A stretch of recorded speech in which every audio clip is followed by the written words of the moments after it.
Hoje nós vamos trabalhar na mensagem de número 1.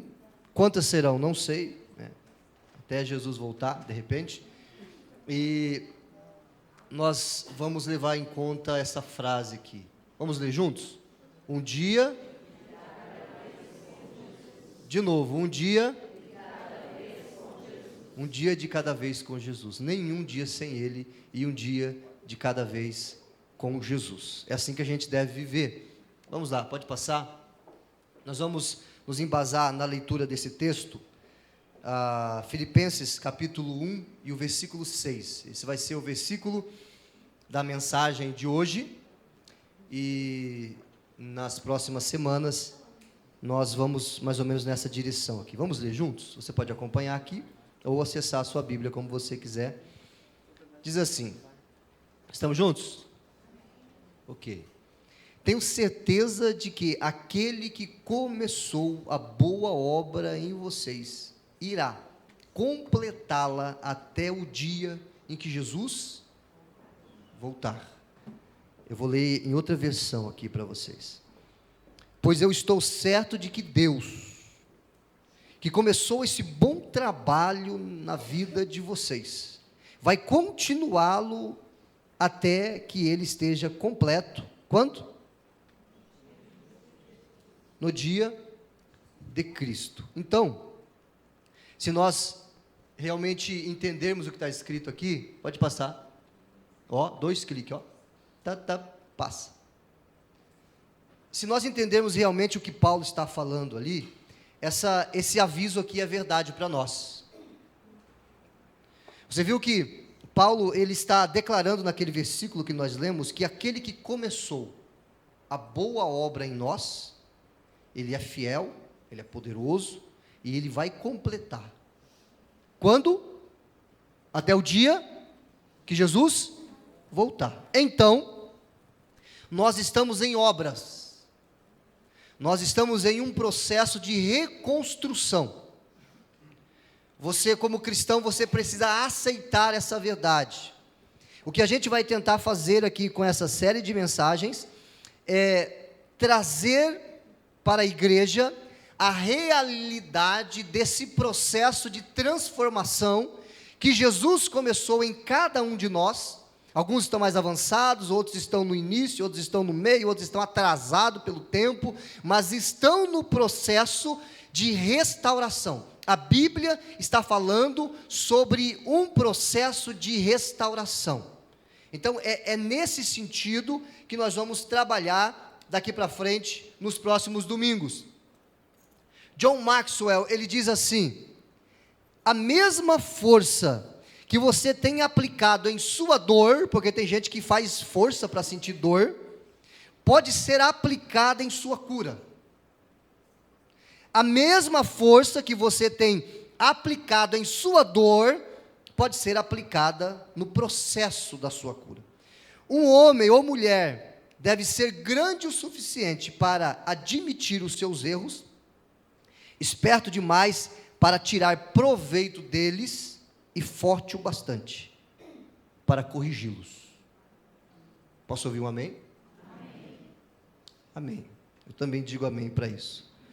Um homem e uma mulher deve ser grande o suficiente, isso é grandeza, para admitir os seus erros, esperto demais para tirar proveito, já errou, então tira proveito do erro agora, tira lições, e forte o bastante para corrigir os seus caminhos.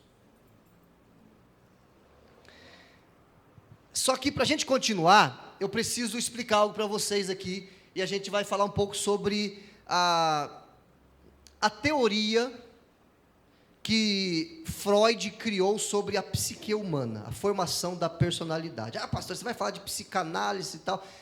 Deus deu sabedoria aos homens, eu não concordo com muita coisa que Freud ensinou, mas só essa parte aqui, eu preciso pensar com vocês nessa parte aqui, para que vocês entendam como é que funciona a mente humana, segundo essa teoria, que eu acho bastante plausível, do Freud.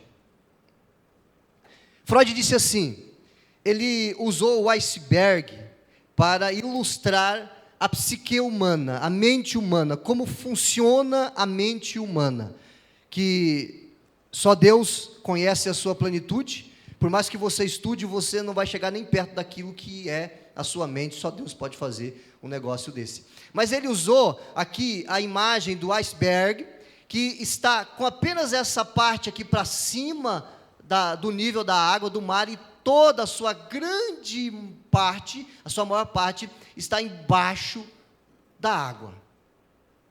Essa imagem ele usou para ilustrar a nossa mente, a nossa psique, a nossa personalidade. E aqui a gente vai entender como é que nós funcionamos, para que a gente possa entrar aqui no processo da mensagem. Ele disse que a consciência, aquilo que você é consciente, aquilo que você sabe, aquilo que você conhece, é apenas esse pedacinho do iceberg. Apenas esse pedacinho.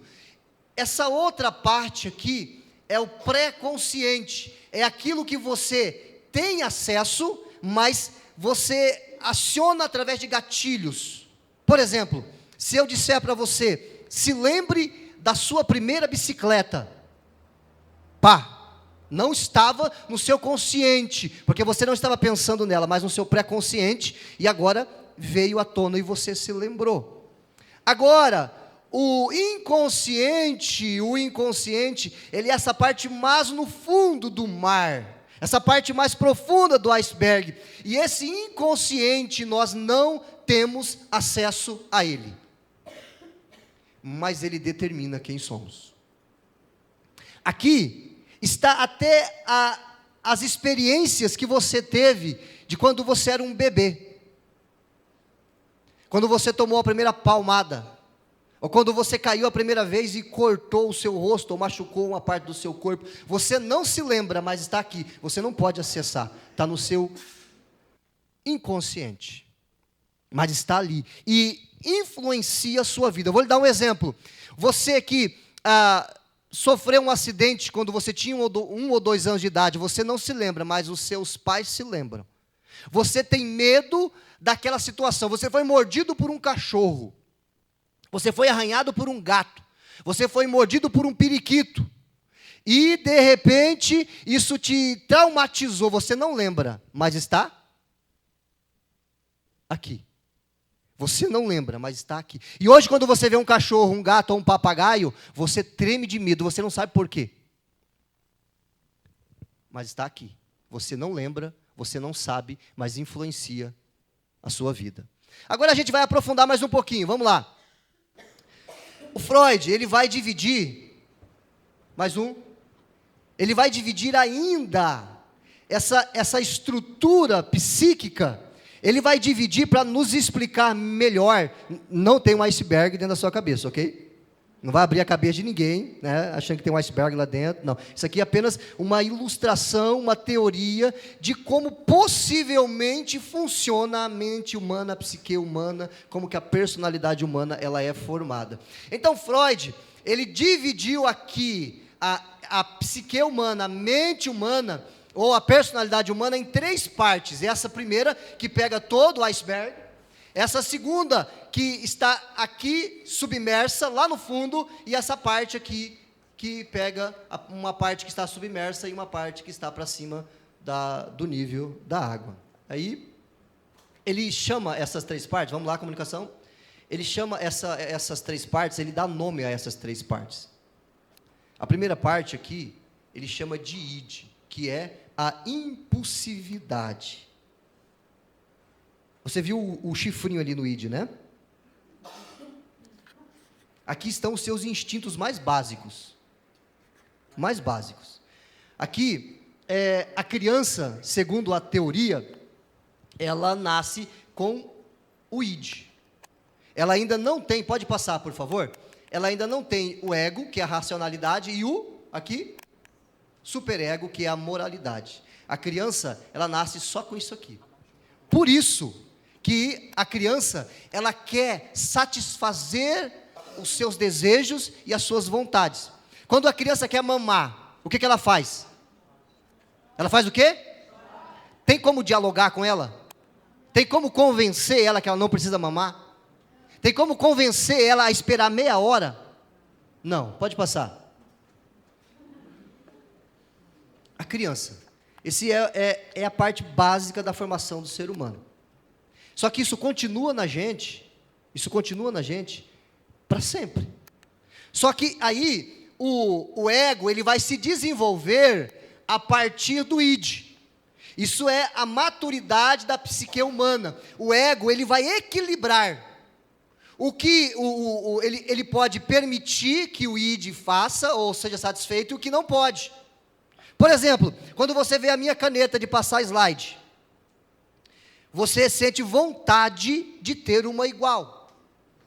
E o instinto mais básico do ser humano vai dizer assim: pega para você. Se é uma criança, o que ela vai fazer? Uma criança de 1, 2 anos, ela vai pegar e levar embora. Por quê? Porque o id dela precisa ser satisfeito. Ela quer pegar, ela não quer saber. Se você não dá, ela chora.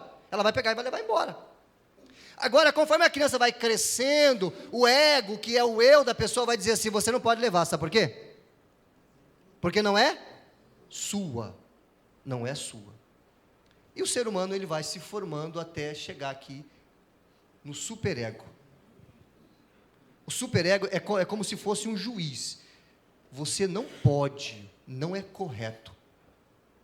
O superego, ele é basicamente formado a partir da influência dos pais, ou de quem criou o indivíduo. Aqui estão os padrões morais, a moralidade do sujeito. Aqui ele aprende o que pode e o que não pode, o que é correto, o que é moral e o que não é moral. E esse juiz aqui, o superego, pode voltar, deixa nas imagens anteriores, esse juiz aqui, o superego e o id, eles ficam disputando. E o ego, ele tem que tomar a decisão do que fazer. Ele vai ter que ouvir o id, ou ele vai ter que ouvir o superego. Eu sei que talvez você que está ouvindo isso pela primeira vez, é muita informação para você. Eu vou tentar melhorar isso aqui. Vamos passar, vai lá. Pode passar. Mais ou menos aquilo ali, dá uma olhada. A mente humana, aquela imagem que você está vendo, o id dizendo: eu quero, agora. O ego vai dizer: agora não é uma boa hora. Agora não é uma boa hora. E o superego vai dizer: é melhor não. Uma mais uma imagem para ajudar você, para ficar mais fácil. Essa próxima imagem. Estou morrendo de fome, o id. Olha lá, aqui, mais um. Estou morrendo de fome. Aquela coxinha, isso é um instinto básico do ser humano. A criança, ela vai começar a chorar se ela estiver com fome. Você tem que dar comida para ela. O adulto é a mesma coisa, a diferença é que ele não chora. Tem alguns que choram, né? Se perdeu, eu quero comer, estou com fome, eu não aguento mais isso. Então, o id vai dizer: estou com fome, quero comer. O ego vai dizer assim: uma coxinha, por favor. Ele vai resolver o problema do id. O superego vai dizer assim: uma coxinha tem 300 calorias. O que você fez? Não ajudou ainda? Próximo slide. Agora você entende. O ego, o id e o superego. Alguns chamam, né, de um diabinho, de um anjinho. Claro que isso é uma ilustração para você poder entender. Essas coisas ajudam a gente a entender o porquê que nós somos presos em algumas situações. Tem gente que se converte, mas continua irado. Aí você vai conversar com essa pessoa e tentar procurar na sua formação por que ele é assim. O cara se converte, mas ele é uma pessoa ranzinza, ele é uma pessoa que não se relaciona, ele é um esposo que não honra sua mulher. E se você voltar na história dele, provavelmente ele viu esse padrão no seu pai. Provavelmente ele viu esse padrão na sua mãe. E essas coisas estão no seu inconsciente e influenciam todas as suas decisões. Quando a gente começa a entender essas coisas, a gente percebe que a conversão, ela é um processo. Você é salvo, mas a santificação, ela é um processo para toda a vida, conforme você coopera com Jesus. E é sobre isso que a gente vai continuar falando. Pode passar. 2 definições da formação da personalidade. Eu vou ficar apenas com a segunda. A personalidade é um conjunto de características psicológicas que determinam os padrões de 1. Pensar, 2. Sentir, 3. Agir. Ou seja, a individualidade pessoal e social de alguém. A formação da personalidade é um processo gradual, complexo e único a cada indivíduo. Nós somos diferentes, totalmente diferentes. Eu penso de um jeito, você pensa de outro. Eu vou sentir de um jeito, você vai sentir de outro. Eu vou agir de um jeito, você vai agir de outro. Isso é individualidade. Nós somos indivíduos, não fomos criados em série. Todos nós somos diferentes. A formação da personalidade, ela acontece de forma progressiva e gradual, e ela é complexa, e é único em cada indivíduo. Cada um de vocês aqui tem uma história. Cada um de nós, essas crianças, juniores que estão me ouvindo aqui, o padrão que está na cabeça deles, eles estão herdando dos seus pais. O id é natural, está neles. O ego vai se desenvolver a partir de tudo aquilo que eles recebem. E o superego muito mais ainda. Então olha o tamanho da responsabilidade. Você entende porque, olha só, se uma pessoa, ou melhor, o segredo aqui está no equilíbrio. Se uma pessoa, o id dela é extremamente elevado e mais forte do que o ego e o superego, ela pode se tornar uma pessoa criminosa, um ladrão, um serial killer. Porque sente vontade de roubar e rouba. E simplesmente o id passa por cima do ego e do superego. Uma pessoa que ela é extremamente conduzida pelo superego, ela tende a ser uma pessoa extremamente moralista. Sinônimo para isso, fariseu. Ela é extremamente ética e moralista. Ela é religiosa, ela só vê o problema dos outros. E uma pessoa que o ego dela, o eu dela sobressai mais do que o id e o superego, ela tem a tendência a ser um robozinho, sem sentimento. Sabe o que fazer e ela vai marchando um passo depois do outro, e a vida dela é assim, até o final. Você pensou em você aqui? Alguma coisa fez alguma palavra fez você pensar sobre a sua formação? Sobre a pessoa que você se tornou? Eu trabalho com gente o dia todo, e eu sou mais abençoado quando eu estou com vocês do que vocês abençoados quando estão comigo. Porque eu aprendo, eu fico olhando cada pessoa e me relacionando com cada pessoa e vendo a personalidade de cada pessoa, e eu vou me percebendo também e vendo o quanto eu sou complicado, o quanto eu tenho defeitos, o quanto eu tenho dificuldades. É por isso que aquela imagem que apareceu aqui no início dizendo que estamos em obras é uma verdade. Você pode ir caminhando comigo pisar num prego que sobrou ali, num serrote, numa madeira, numa ferpa, porque eu estou em obras. Só que quando isso acontecer, você se machucar porque está andando comigo, e agora eu não falo mais com o pastor, porque o pastor, aquele prego lá é da obra dele, pisei em cima, ó, não estou vacinado, tétano. Só que você também machuca. As pessoas se machucam também com você. Só que quando alguém chegar em você e disser assim, você me machucou, diz assim para eles, que eu estou em obra, me perdoa. Você vai encontrar alguns espinhos, porque eu estou em obras. Quem aqui é perfeito, levante a mão. Só que é muito fácil a gente olhar para o outro e procurar e querer ver a perfeição no outro. Eu vou contar uma história engraçada para vocês.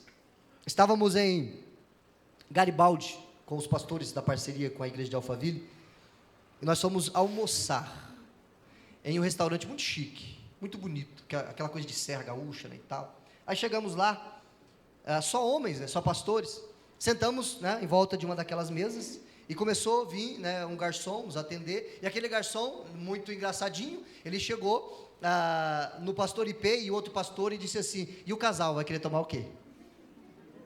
Né? Ele não sabia que a gente era pastores. Aí o pastor IP deu aquela... Aí daqui a pouco ele chegou no pastor Sidney. Vocês sabem quem é o pastor Sidney?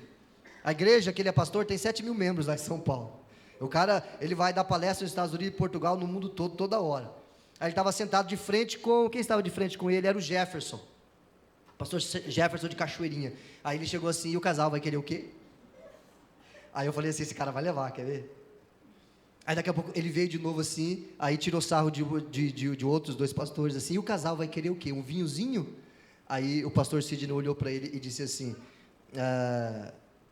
As pessoas que tentam buscar essas coisas nos outros, é porque o coração está cheio dessas coisas. A boca fala do que o coração está cheio.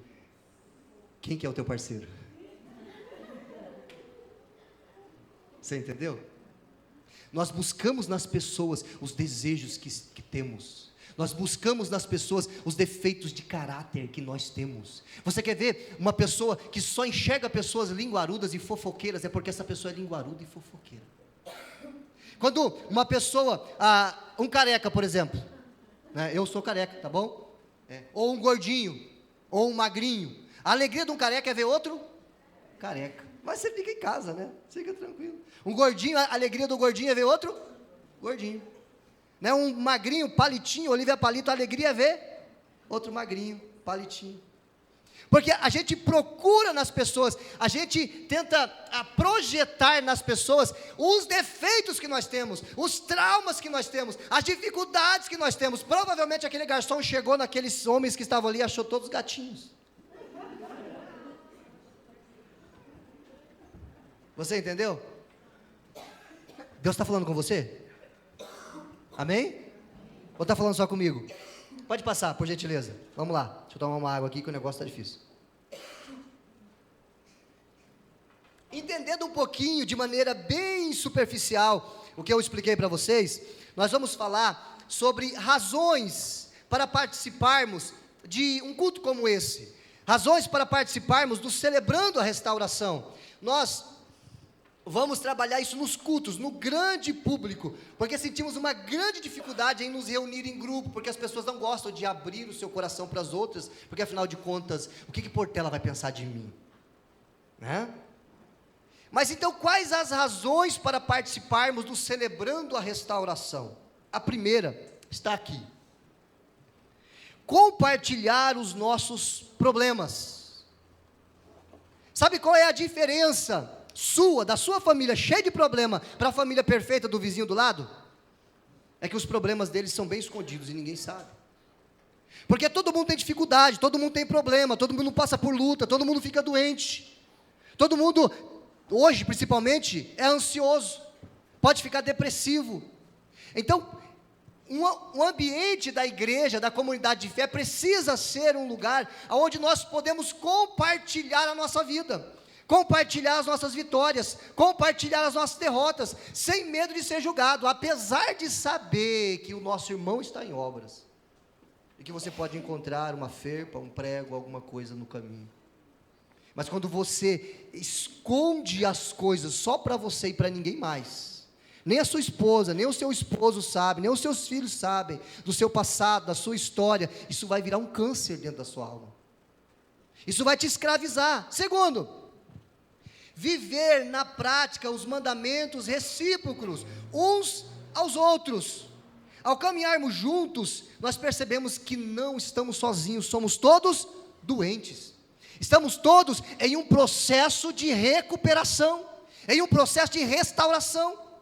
Você vai ver no final aqui um versículo que eu guardei para você entender que até Paulo estava em um processo de restauração. A minha luta, e eu vou deixar isso para o final, para falar mais sobre isso, é a religiosidade.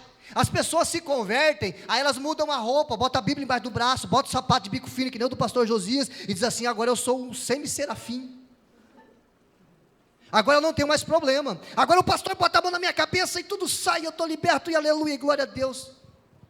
Se eu tivesse esse poder, eu ia resolver os meus problemas, depois eu ia resolver os seus. Sabe quem é que resolve os problemas? Jesus, e é para Jesus que eu aponto, é Jesus que eu mostro. As pessoas tendem a colocar a sua fé e a sua esperança em um homem de carne e osso, que come arroz e feijão. As pessoas têm a necessidade de ter um bezerro de ouro. Moisés subiu no monte, ficou lá muitos dias, e as pessoas angustiadas: agora minha vida acabou, Moisés morreu no monte, Moisés não volta mais, Arão faz alguma coisa, calma, ele vai voltar, não volta, eu preciso de Moisés, tá bom, o que vocês querem? Queremos um Deus, que a gente possa ver, tocar. Fizeram o bezerro de ouro, e eles começaram a adorar o bezerro de ouro. As pessoas têm a necessidade de idolatrar, de focar em algo físico. Você precisa olhar para Jesus, Você precisa seguir Jesus. Nós todos somos iguais. Sabe qual é a diferença de mim para você? É que Deus me deu um dom de pastorear, de ensinar, de compreender a Bíblia e ensinar para você. Esse é o dom que Ele me deu. Essa é a única diferença entre nós. O resto, nós somos todos iguais. Amém por isso? As razões para participarmos: chorar com os que choram. E quem pode completar? E alegrar? Com os que se alegram. O CR não é a solução mágica para os problemas, mas o CR, celebrando a restauração, mas um meio para aprendermos a lidar com os males.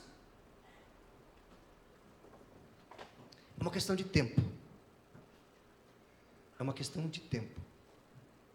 Para você perceber aonde determinados caminhos estão conduzindo determinadas pessoas, que não compreendem esse processo, que não aceitam ser tratadas. Quarto, buscar restauração para lidar com os problemas do passado. Você precisa resolver, se possível for, receber força e graça para viver no presente, e construir um alicerce seguro e saudável para o seu futuro. Se você não começar a fazer isso agora, vai passar 5, 10 anos, aí você vai, puxa, eu podia ter começado há 10 anos atrás. É que nem a faculdade. Eu estou fazendo a faculdade agora, mas se eu tivesse começado há 5 anos, eu estava formado. Se eu tivesse começado há 10 anos, eu estava com 2 formações. Mas eu vou começar agora, antes tarde do que nunca. Mas comece agora. Entre nesse processo agora. Reconheça as suas necessidades agora. Aí a gente vai na última parte. E nós concluímos o processo da restauração. O que a gente encontra? O que vem ser esse processo? Pode passar. O que vem ser esse processo? Como é que isso funciona? Olha só que interessante. A restauração começa quando eu decido mudar. Se você não quer, não adianta. E também você não muda ninguém. Você não muda ninguém. Você não muda nem você mesmo. Quem muda é Jesus. A gente leva as pessoas aos pés de Cristo e Jesus é que muda. Agora você não muda você mesmo e você não muda ninguém. Tem coisas que só Jesus mudou na minha vida, que eu não consegui mudar. Só Jesus mudou. Mas as pessoas, elas não, eu vou conseguir, eu vou lutar sozinho, eu vou conseguir. Você não consegue. Nem mudar o outro, nem mudar você. Vai aos pés de Cristo. É Ele quem transforma o ser humano. Amém?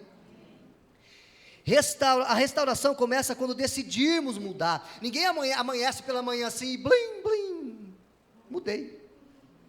Aleluia, tive um sonho assim, talvez um anjo apertou um parafuso e pá, estou novo, deu uma polida, estou novinho, foi. Não acontece assim, que bom que fosse. Que bom que fosse simples assim. Mas não, é um processo. Só que você precisa decidir fazer isso. Nenhuma mudança acontece por acaso. É necessário decidir mudar. Uma obra de arte que você precisa restaurá-la, ela não vai fazer isso sozinha. Ela precisa desse processo de restauração. Olha só, uma obra de arte que está desgastada pelo tempo e que precisa ser restaurada, por mais que precise de restauração, somente será restaurada quando alguém decidir restaurá-la e estiver disposto a investir tempo, dinheiro e esforço nesse processo. Ou seja, você tem que se mover. Se você não pegar aquela obra ali e começar o processo de restauração, investir dinheiro, investir tempo, não vai acontecer. A mesma coisa é com você precisa tomar a decisão. Essa obra de arte que somos nós precisamos de restauração. Só que só você pode fazer. Só você tem as chaves dos quartos escuros da sua alma e ninguém mais. Então você precisa abrir o seu coração para que Jesus faça. Você dá o passo, você está entendendo? Você vai em direção a Jesus, mas é Ele que faz. Você quem abre a porta. Eis que estou à porta aí e bato. É você quem abre a porta, mas Ele faz a restauração. Mas você precisa decidir, você precisa querer, você precisa ter esse desejo em você de que você pode se tornar uma pessoa mais parecida com Jesus. Amém? O que mais que tem nesse processo de restauração? Não, deixa eu ler isso aqui ainda. Da mesma forma, com relação à nossa vida, a obra de arte, da mesma forma com relação à nossa vida, é necessário reconhecer que precisamos de restauração. E o padrão para a nossa vida, quem estabeleceu foi Deus. Não podemos nos comparar com outras pessoas. Quando você se compara com alguém melhor do que você, você vai ficar deprimido, porque é melhor do que você. Quando você se compara com alguém pior do que você, você vai ficar orgulhoso. Vamos comparar a Igreja Batista de Tenente Portela com a Igreja Batista da IBM de Alphaville, em São Paulo. Estou falando de São Paulo. Eu vou ficar deprimido, porque lá eles têm 6.000 membros, e aqui nós temos 100 membros. Nós não podemos nos comparar com ninguém. Agora, se eu for me comparar com Campo Novo tem 4.000 habitantes, vamos comparar nossa igreja com a igreja de Campo Novo, a gente vai ficar orgulhoso. Então você não deve se comparar com ninguém, amém? Você é único. Mas aquela pessoa está na minha frente, aquela pessoa é melhor do que eu, conquistou mais do que eu. Isso só vai deixar você deprimido. Mas eu sou melhor do que aquela pessoa, você viu? Aquela pessoa é fracassada, eu fiz isso, fiz aquilo outro. Você vai ficar orgulhoso. E nenhuma das coisas são boas. Um dia de cada vez, está ali. O processo da restauração é um dia de cada vez. Quando você começa uma obra, é um tijolinho de cada vez. Estão fazendo uma casa ali perto de onde eu moro. Esses dias estava só o chão, fazendo alicerce, tijolinho, depois o outro, estamos um reboco, já estão quase indo para o telhado. Mas foi num dia que fizeram isso? Não faz, porque o cimento precisa secar, as vigas precisam secarem. Então é um processo. Da mesma forma, precisamos compreender que essa caminhada com Jesus é um dia de cada vez. Vamos falar juntos? 1, 2, 3. Um dia de cada vez. A restauração é um processo, é um passo de cada vez, só por hoje. Está bem, está vencendo só por hoje. Essa é uma frase que nós usamos na comunidade terapêutica. Quinta-feira eu vou estar na comunidade terapêutica, 3 Passos. Tenho uma parceria com eles durante esse ano. Toda primeira quinta do mês eu estou lá. E esse é o slogan, é o lema. Estou limpo só por hoje. Um dia de cada vez. Sabe que eu aprendo muito com a experiência na comunidade terapêutica? Com as pessoas que têm dependência química?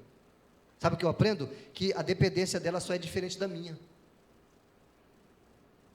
A dependência dela é química, a sua é da carne assada. Fica um domingo sem comer carne assada para tu ver.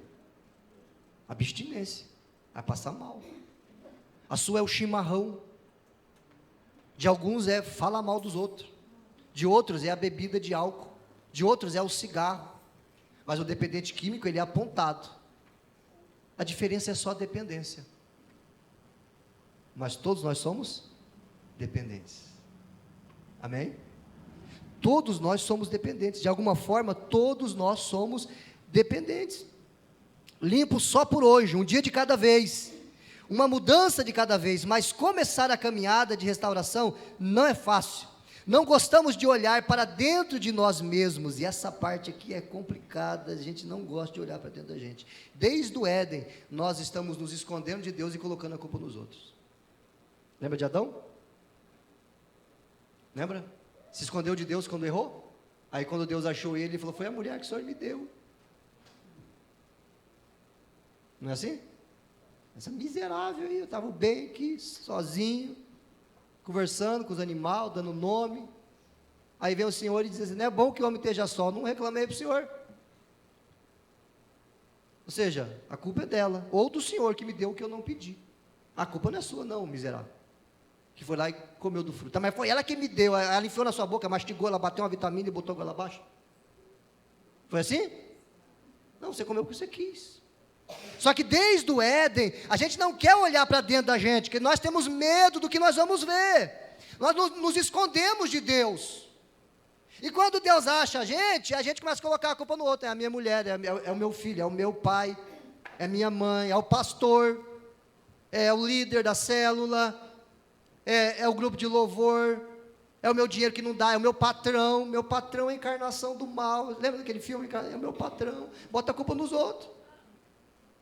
Não é assim que as pessoas fazem? Sempre tem um culpado, sempre tem alguém para a gente projetar o problema, projetar a culpa, mas nunca é a gente, nunca é eu. Olha só que interessante, pense o quanto quanto é difícil a gente dizer essas duas palavrinhas assim. Vamos lá, vamos tentar junto? Ó, vamos lá.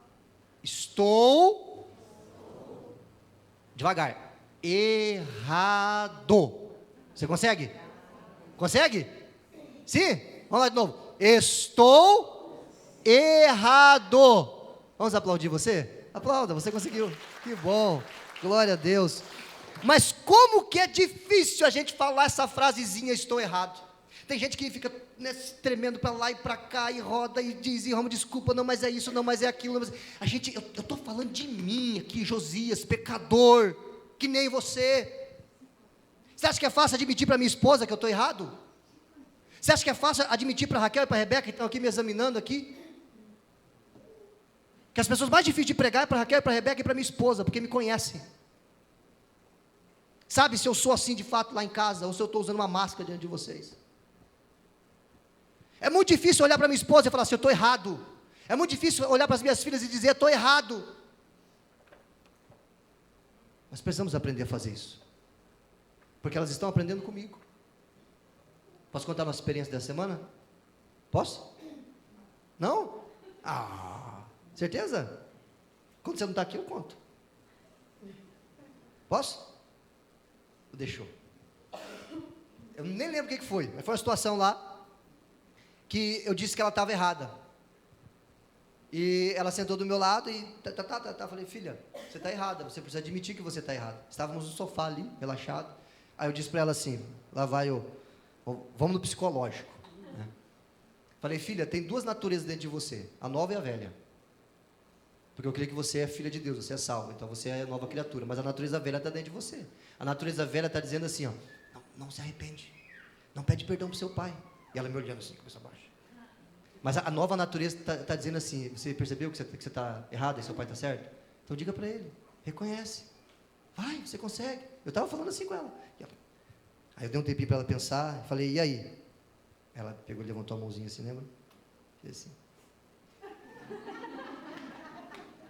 Aí eu falei, glória a Deus, quase venceu, mas agora você tem que falar com a boca. Vamos lá? Pai, o senhor está certo. Essa luta está dentro de mim. As crianças precisam aprender.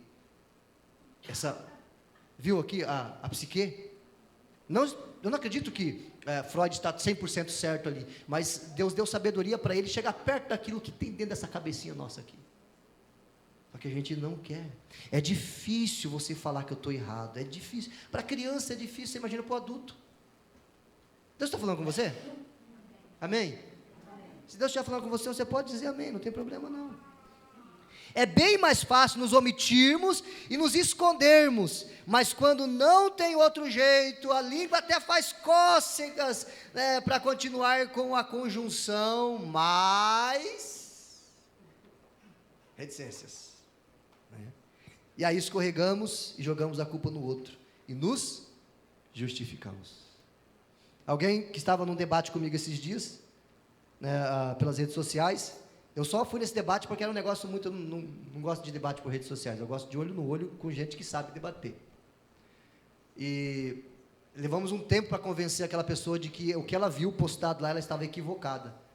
Até que depois de alguns dias ela, pastor, desculpa, eu estava equivocada, eu vi mal, mas, né, o vídeo disse isso, isso e aquilo. Tá, desculpada, vai em paz, vai. Jesus tem misericórdia. Mas a gente sempre coloca o mais. Olha só que interessante. Nós estamos aqui no Um Dia de Cada Vez. Eu vou pular isso aqui porque não vai dar tempo. Jesus, ele insiste conosco. Ele diz que nós devemos conhecer a verdade. E a verdade? O que acontece? Onde é que está esse texto? João 8:32. Examinem a história, devemos examinar a nossa história à procura da verdade, é essencial para a nossa restauração. Qual é a verdade que tem nos prendido e que nós não queremos tratar? Qual é o trauma? Qual é a dificuldade? Por exemplo, eu vou dar um exemplo bem rápido aqui. Um garoto que foi humilhado durante toda a sua infância pelo pai. O pai dizia assim: você não vai ser ninguém, você vai ser um derrotado, você não vai ser ninguém, você vai ser um derrotado, você não vai ser ninguém, você vai ser um derrotado. Essa criança, na fase adulta, ela pode tomar 3 caminhos. Ela pode se tornar realmente um perdedor, um derrotado, miserável, pior do que o pai. Ou ela pode se tornar uma pessoa vencedora, mas miserável. Eu passo por cima do meu pai hoje eu tenho dinheiro, hoje eu passo por cima do meu pai porque ele disse que eu não ia ser ninguém, e ele é igualzinho o pai dele, a diferença é que ele tem dinheiro. Ou ele pode se tornar um vencedor justo e bom, e dizer assim: tudo que eu ouvi do meu pai, ou da minha mãe, ou dos meus avós, eu usei como combustível, e foquei em Jesus, para me tornar quem eu me tornei hoje. Só que isso começou com as palavras que ele ouviu na infância. Quantos de vocês ouviram palavras assim? Quantos de vocês? Pense, quantos de vocês? Eu. Precisamos examinar a verdade da nossa história. É preciso verdade acerca de Deus e verdade acerca de nós mesmos.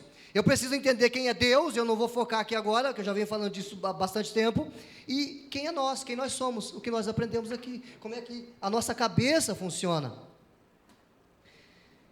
E para terminar, se temos uma falsa concepção de nós mesmos, se o que você acha que, se você tem uma ideia de você que não condiz com a verdade, que você é, de fato aquilo que você diz que não é, que você se mostra como uma pessoa que você não é, e você mente tão bem que até você acredita em você, isso é ruim. Temos uma falsa concepção de nós mesmos, ficamos impossibilitados de escolher nosso caminho, repetimos no presente padrões estabelecidos no passado. Repetimos no presente padrões estabelecidos no passado. Pense, quantas coisas você está repetindo na sua vida que você viu nos seus pais? Quantas coisas você está repetindo na sua vida? Porque você viu, você aprendeu com aquilo. Você foi formado. Seus padrões vieram dali. Então você repete. Pense. Agora, esses padrões são bons ou são ruins? Repetimos no presente padrões estabelecidos no passado. Cantamos para nós mesmos. É o cristão Gabriela, lembra? Eu nasci assim, eu cresci assim, eu sou assim, você assim. Gabriela. Já ouviu falar no cristão Gabriela? É aquele que não muda. Essa mensagem do pastor, estou bloqueado para tudo que ele está falando. Parece engraçado, mas acontece. Acontece. Terceiro, coragem para tirar as máscaras. E o 4, compromisso com a restauração. Nós precisamos de coragem para tirar as máscaras e ter compromisso com a nossa restauração. A Ana, me ajuda aqui, Ana. A gente vai terminar com o próximo slide, por favor. Presta atenção aqui.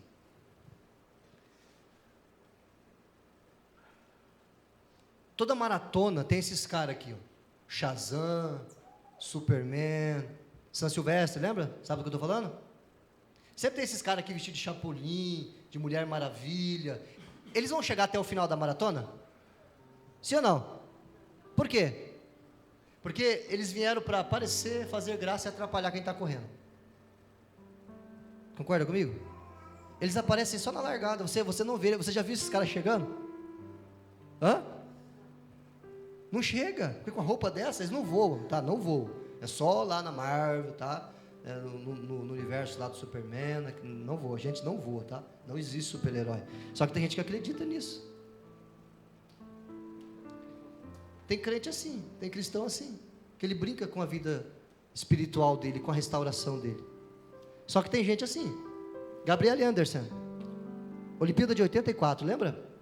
Se você perguntar quem ganhou a medalha de ouro, ninguém sabe. Se você perguntar quem chegou em último lugar, vão dizer para você, Gabriele Anderson. Por quê?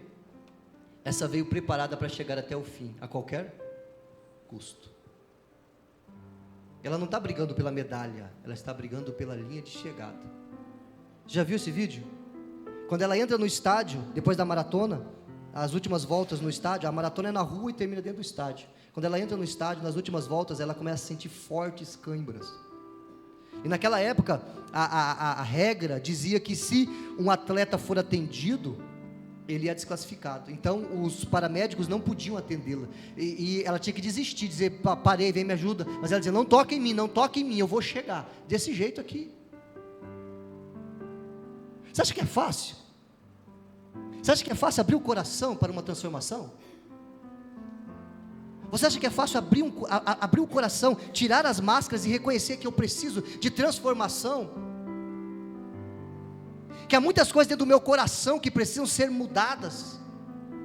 Que há muitos padrões que eu herdei dos meus pais, dos meus avós, está destruindo meu casamento, está destruindo a minha vida, está destruindo a minha saúde, está destruindo as minhas finanças. Você acha que é fácil? Não, senhor, não, senhora, não é fácil. Mas Paulo vai dizer assim: não, irmãos, não alcancei. Ele está falando da perfeição. Paulo está dizendo que não é perfeito. Paulo está dizendo que não é perfeito. Se você acha que você é melhor do que Paulo, eu acho que eu sou melhor do que Paulo.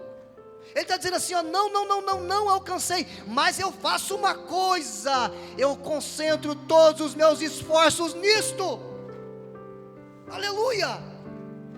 Para quê?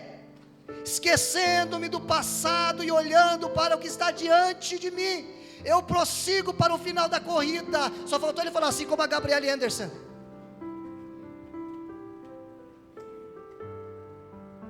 eu não fico com picuinha, com briguinha, com diz que me diz que, mas já não toca em mim porque eu sou de porcelana. Eu não faço essas coisas. Eu estou olhando para frente. E Paulo foi chicoteado, ele foi cuspido, ele foi maltratado de todas as formas que você imaginar. Ele está dizendo, esqueci de tudo isso. As marcas de Cristo estão nas minhas costas, as chicotadas estão nas minhas costas, mas eu esqueço e eu olho para frente. A fim de quê? De receber o prêmio celestial para o qual Deus me chamou em Cristo Jesus.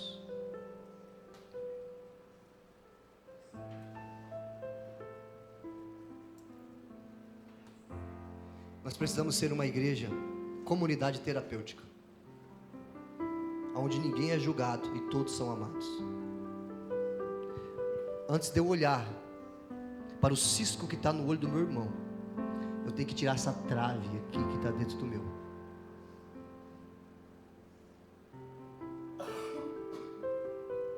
A boca fala o que o coração está cheio.